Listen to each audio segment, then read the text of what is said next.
It's a great day. My name is Shay Brown, the Happy Entrepreneur, and welcome to the Happy Entrepreneur Show, the #1 business development and revenue-focused late-night show in the country where we are on a mission. And our mission really is to empower. Our mission is to inspire. And our mission at the end of the day is to provide you, that's right, you, the hard-working entrepreneur, with all of the resources that are necessary to execute that big vision you have for the people you were called to serve.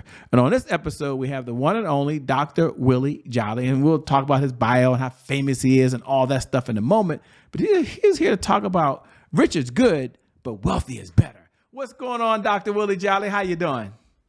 It is a privilege and a pleasure and a joy beyond measure for me to be able to be on with my friend Shay Brown and the Happy Entrepreneur Program, Happy Entrepreneur Show. And those who know me, y'all know I start the same way. I have only just a minute, only 60 seconds in it. Forced upon me, I can't refuse it. I didn't seek it. I didn't choose it. But it's up to me to use it. I must suffer. If I lose it, give account. If I abuse it, just a tiny little minute, but our eternities are wrapped up in it. So I'm grateful for this minute, this moment, this opportunity to be on with you and to have some time with your friends and your community and all of your family here on the late night show with the Happy Entrepreneur.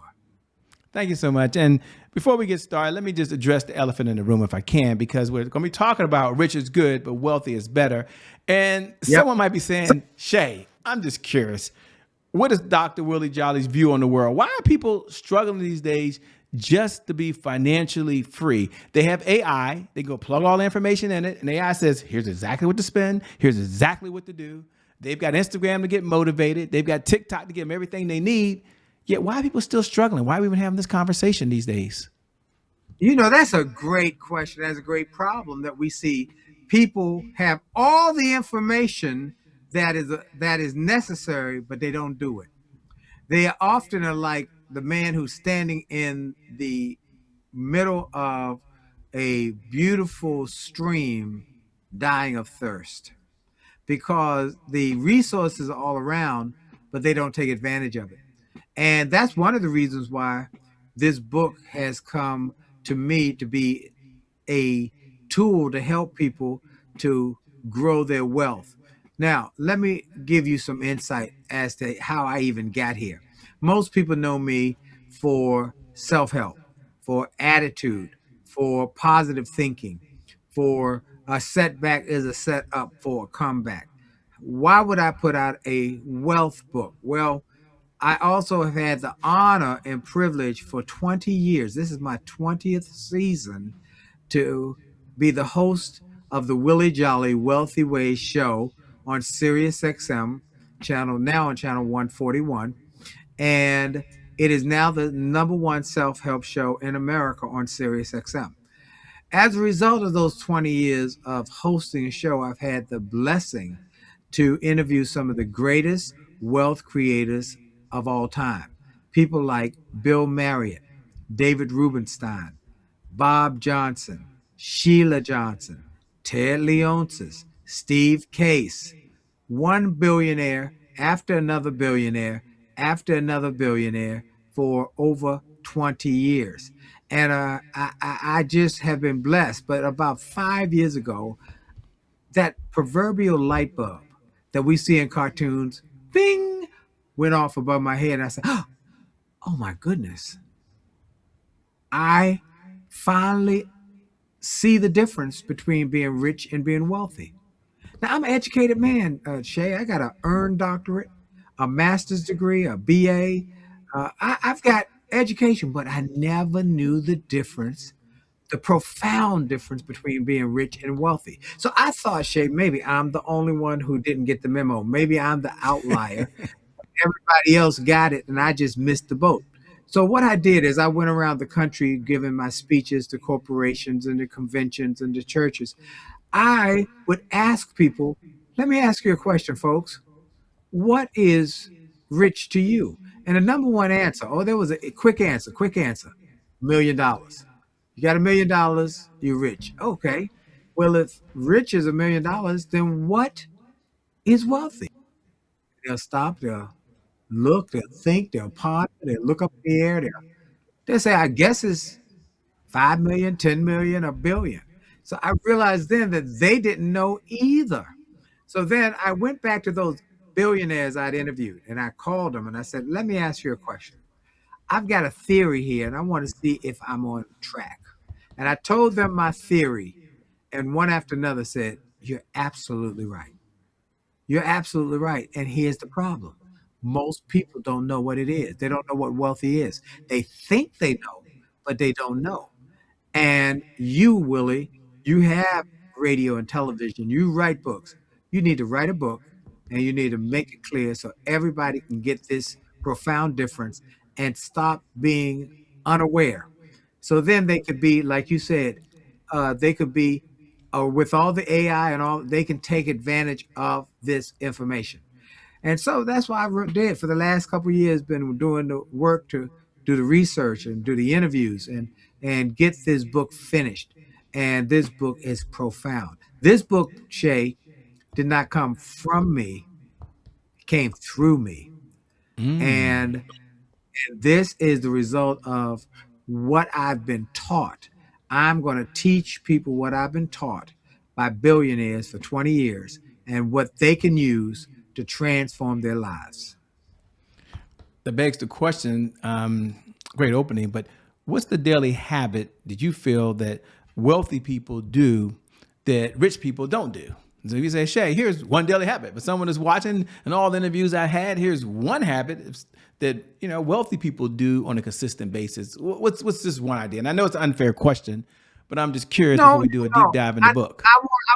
I maybe want to rephrase the question, and not so much a daily habit. It's a ongoing discipline.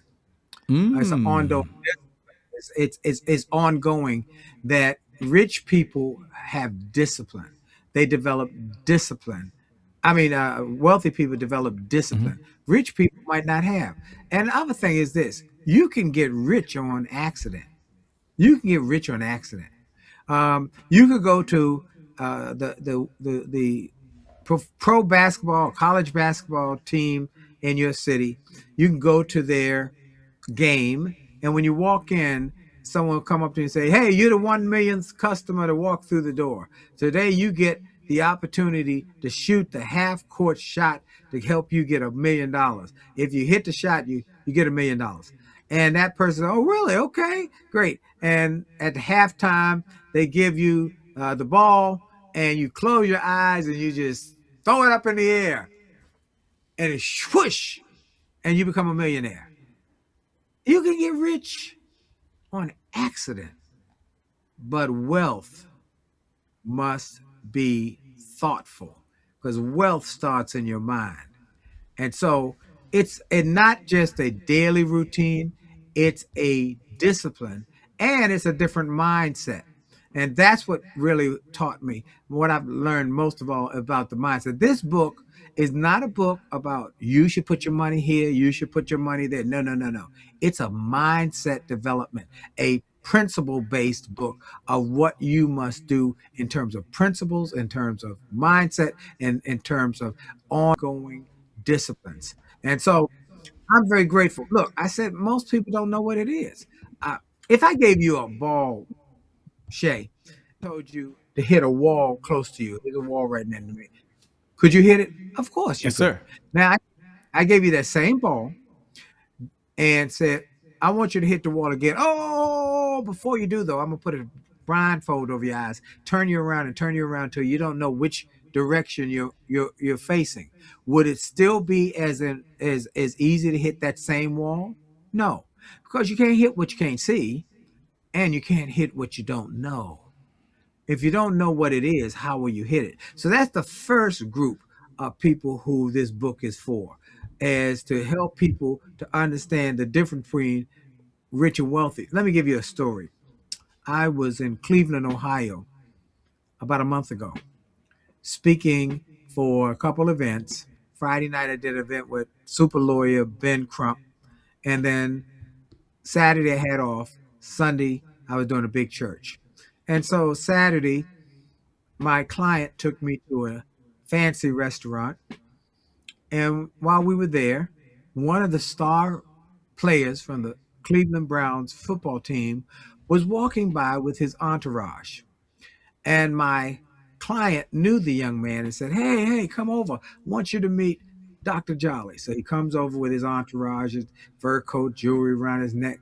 And the client says, Dr. Jolley teaches people how to become wealthy. And the young man said, I'm already wealthy, but I guess I can get more wealth.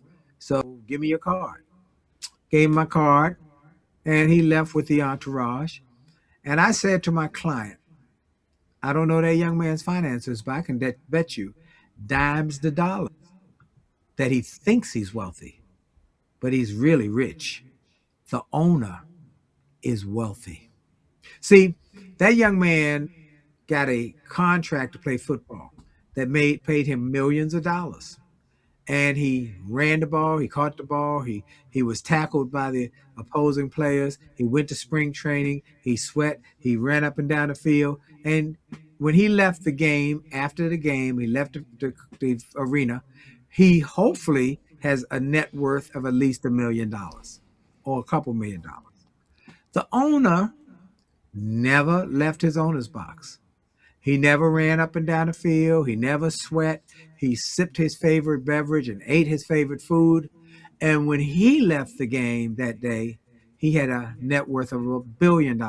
And when that young man on the field is no longer productive or gets hurt, he is replaced by another young man who they'll give him millions of dollars. He'll become rich. And when he's done the same, no longer productive or gets hurt, they replace him with another. And the owner never sweats.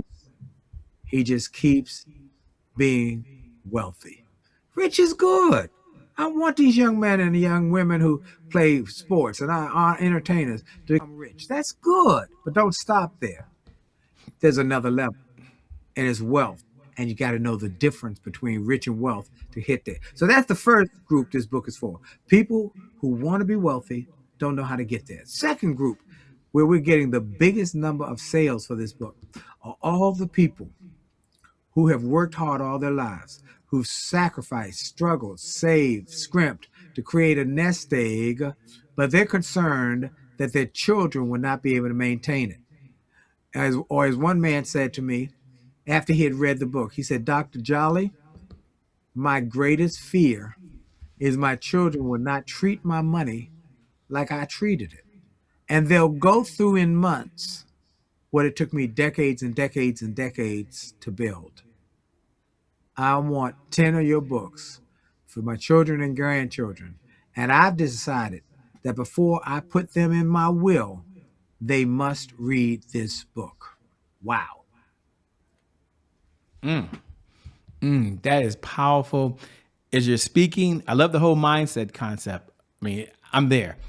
I'm just curious because, one of the things I know, we focus on rich is good, wealth is better. But in the background, one of the things you have up there just changed my life over 30 years ago. And that is a setback for a comeback. I'm curious, and you're interviewing of wealthy people, and I know it might be off topic, but I'm just curious. And I might be the only one curious, ladies and gentlemen, so y'all just eavesdrop for a moment. But I'm curious, how do wealthy people deal with failures or setback?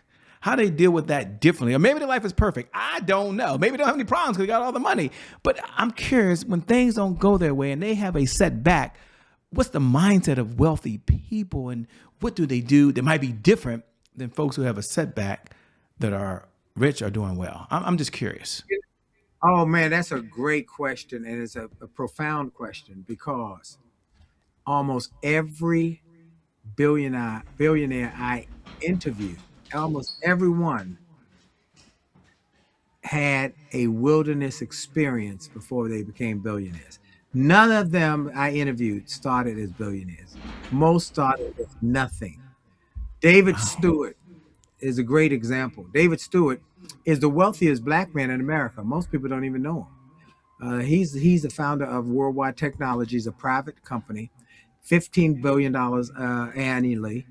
And when he was starting his company, he watched as he was in his office with his only couple his employees. They struggling to get contracts and build a company. And he looked at the as the guy put his car on the tow truck and repossessed it. Kathy Hughes. Many people will know her story in particular. All of you, by the way, you can hear on my podcast, the Willie Jolley Wealthy Ways podcast. But Kathy Hughes was a radio salesperson who became a general manager, sales manager at WHUR. She decided she wanted her own radio station. 33 banks turned her down. She struggled. She finally got enough money to get a small little AM station, WOL, and she had to make a decision. She finally got some staff, a couple staff people. Do I pay my staff or do I pay my car note? Now I got to pay my staff. They've repossessed the car. Then a few months later, she had a few more staff people. Do I pay my staff or I keep paying my mortgage? They foreclosed on her home, so she had to live in the station in a sleeping bag, wash up in the bathroom in the station, and one of her friends would let her come a couple times, 3, 4 times a week to shower at her home. She lived in the station for 2 years. Every one of those billionaires struggled, and they continued to have struggles, but they made up their minds that this setback is a setup for a comeback, and the best was yet to come, and they didn't give up. That's what I want everybody here to listen to me. You're going to have crisis moments, not one, not a couple. You're going to have them almost daily. As I've put this book out, I have had one challenge after another. Every day there's some new challenge. But you also develop a mindset that says this challenge is something that I can handle. I'm built for this. I'm able to handle this because I'm on a wealth journey and no one said it was going to be easy. So rich is good, but wealthy is better. I want everybody to go to rich is good, wealthyisbetter.com. Rich is good, wealthyisbetter.com. Get some of the free chapters. We load up chapters on that website for people just to get a sneak peek, a huge sneak peek into the book. And then if you get the book, get it right there. You'll get a signed copy. And if you get 2 or more copies, I'll pay for shipping. So rich is good, wealthyisbetter.com. And what do you say to the person that's watching right now that says, I like what I'm hearing. Does Dr. Willie Jolley come into an organization, into a church, or into a corporation? And does he teach these type of principles? And if so, what's the topic and what's the 1, 2, or 3 takeaways? Because they're loving it. And they say, okay, Dr. Jolley, I'm in for the book. And you're going to give them the website to go to again in a minute. But they're like, I like what I'm hearing. Is this a message that he still brings out when he's keynoting? If so, what's the message and what's the takeaway for the audience? And if you're out there listening, you're watching, whether you're an event planner or you're someone that runs a corporation or you're someone that does events and so forth, might be a good answer for you. Take it away, Dr. Jolley. Well, thank you. When I come to the keynote, it depends on what the client wants, obviously. But sometimes people want, hey, look, we have had a time of uncertainty. We in a season of uncertainty in our country right now. Lots of uncertainty. And wherever there's uncertainty, people are not as engaged and they're not as excited about what they're doing. So performance is always impacted in times of uncertainty.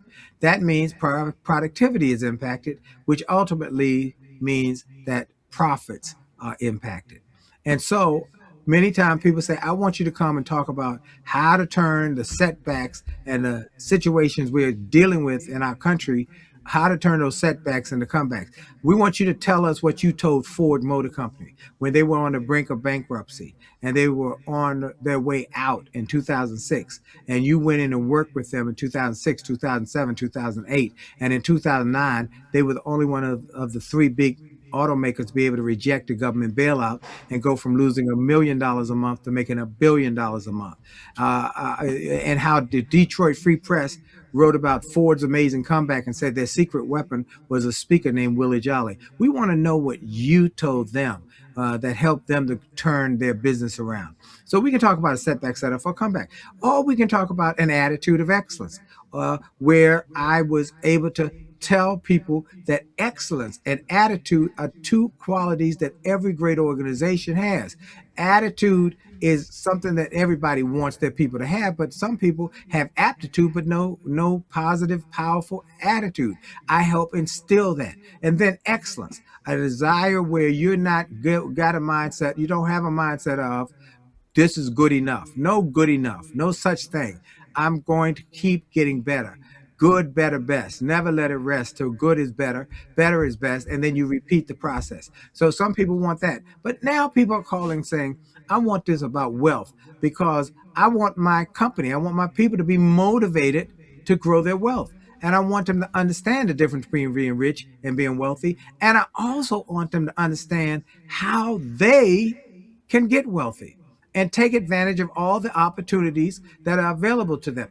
In the book, I tell people throughout the pages that this book can transform your life and that you can become not just a person who's wealthy, but you can create generational wealth, real generational wealth, real for real, if you know how.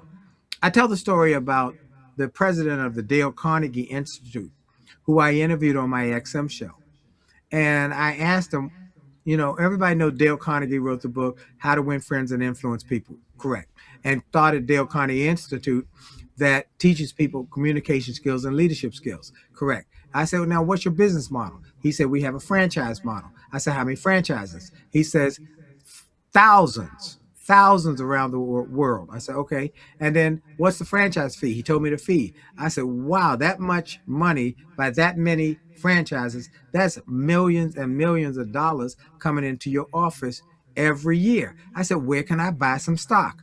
He said, you can't. I said, why can't I buy it? He said, because it's a private company. I said, what corporation owns the company? He said, no corporation owns the company. The family owns the company.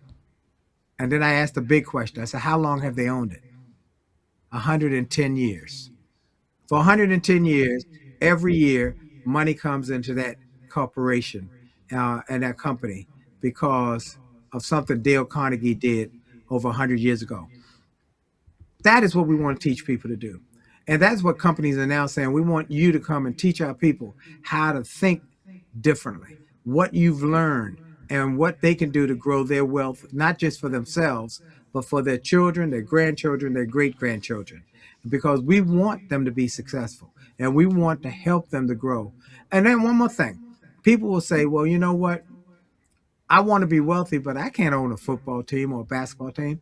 Well, I tell in the book stories about people who were not making a lot of money, but who became wealthy, like Mary Ellen Pleasant, who was a domestic worker in the 1900s, cleaning people's homes, washing their clothes, cooking their food. She never made more $6,000 a year.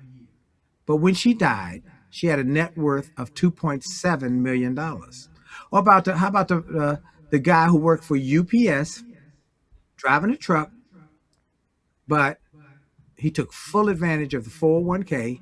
He took full advantage of the employee stock program. He took full advantage of any and everything they offered. And he invested his money. He lived frugally and below his means. He invested the difference. And when he retired, he had a net worth of $10.7 million. Because you don't have to make a lot of money to become wealthy. You just need to know how to make that money work for you. Look, regular folks work for their money. Wealthy people make their money work for them. In this book, Rich is Good, Wealthy is Better, I tell you lessons and principles and strategies that others have used that are faith-based and positive thinking based, and they work, and they will help you grow your wealth, grow yourself, and grow your future. Spot on, man. I love it. I'm someone that has a chance to meet you eye to eye. I've even been in your home and you live what you talk about. You practice what you preach. As we come down the home stretch, two-part question. One, I want you to tell the folks again, where can they get the book? Where can they go? What's the website they should go to? And then always Right. when I get a chance to get you one-on-one to kind of close with one of my favorite stories, a time when you were on an airplane, by the way. That story you told me back in 2004, it still rings in my head. Still that recording. You did my very first podcast back in 2004. It was July, I think, 17th or something like that in 2004. I knew when I came to this here. day. I knew when I came, when I said I would do this, I knew I was going to have to tell that story. So Well, wait, but I want you to give the website first. First. Let me tell you one more thing I think is important. And then I'll give the website. In the book, I talk about the 5 types of wealth that you should all know. The first wealth, we all talk about financial wealth. Yeah. But then there's health wealth. Folks, make sure you take care of your health. It's actually the number one wealth. It is reported that Steve Jobs said on his deathbed, I'd give all the money away for more time. What good is all the money if you're sick? Third wealth is relationship wealth. Where you're going and who's going with you. Develop your relationships. Your network determines your net worth. Number 4 is your reputational wealth. What do people say about you that will make others want to do business with you? Always protect and develop your brand. They call it reputational wealth. And number 5 is your intellectual capital wealth. What do you know? And what are people willing to pay you for what you know?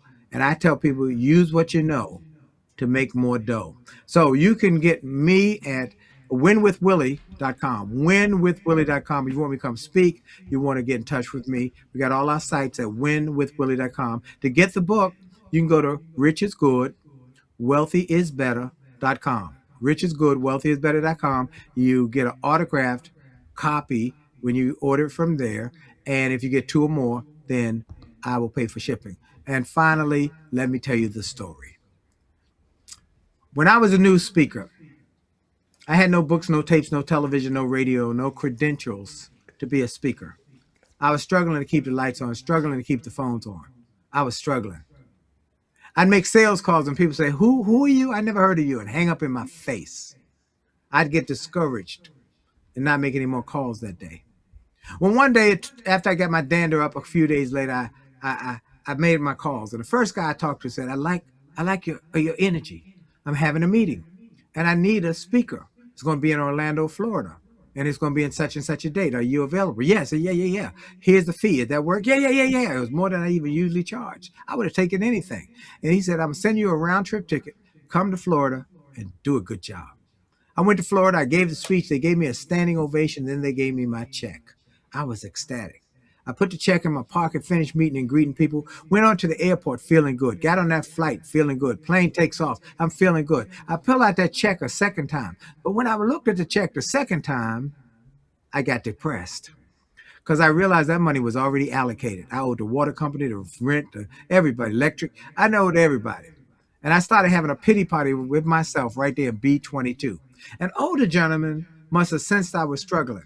He struck up a conversation with me.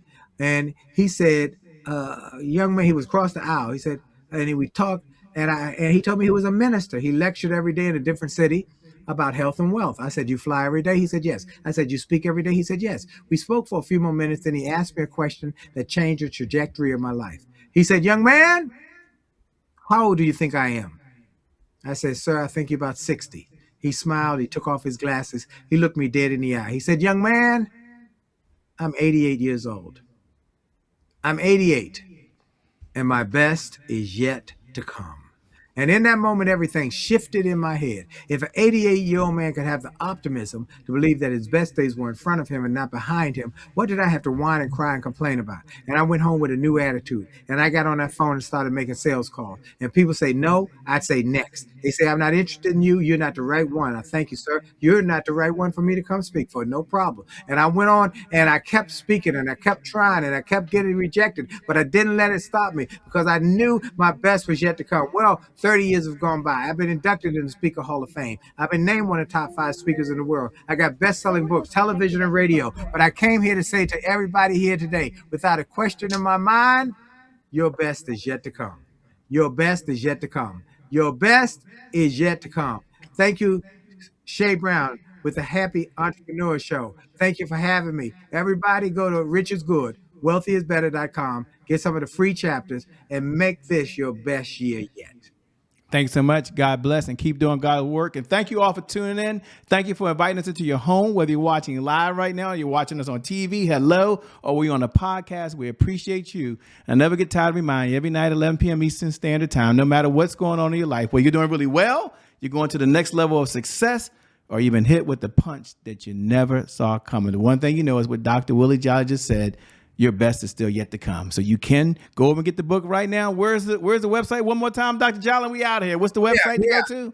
It is Rich is Good, wealthyisbetter.com. Look, anybody who sends me an email, by the way, and says, I'm a friend of Shay. That's all you got to do. Say, I'm a friend of Shay. I'm going to send you a little digital gift, something that will bless you. It is a $20 value. I'm going to send it to you free. It's a digital gift of a bunch of Hall of Fame speakers got together to create a product. Only the best on success. If you'll send it to info@williejolly.com, info@williejolly.com, I'll send it to you absolutely free, because Shay Brown is my man and his brother. They are my dear friends and have been for years. God bless y'all. Thanks so much. We out of here. Peace.